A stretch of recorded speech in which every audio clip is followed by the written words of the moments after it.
જય માતાજી મિત્રો, સ્વાગત છે આજના આપણા મિની બ્લોગમાં. અને તો આપણે આવી જઈએ છીએ પકોડી ખાવા, રાજુ પકોડી સેન્ટર.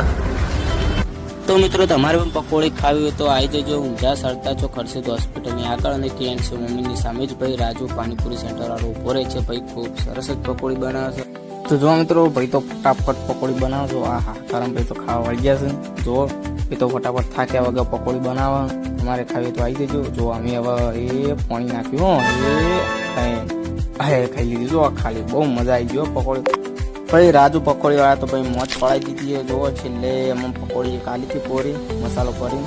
જો મજા આવી ગઈ પકોડી ખાવાની. તો હા હું મોજ પડાવી દીધી રાજુ પકોડી. તમે પણ એકવાર મુલાકાત જરૂરથી લેજો. અને છેલ્લા અમને એક ચૂરમું બનાવી આલ્યું ભાઈ. હા શું સરસ ચૂરમું બનાવ્યું. જો પેલા તો કોરી પકોડી નાખ્યું. જો ખાલી ફટાફટ નાખી. હરિયા હોર નાક જ કરે. ગમે તે કંજૂસ કરે કશું કંજૂસાઈ કરતા નહીં, બધી નાખી જ દો. એ હાઈ ડુંગળી નાખી દો. ડુંગળી, ચણા, મરચું, મસાલો બધું જબરજસ્ત બનાવી.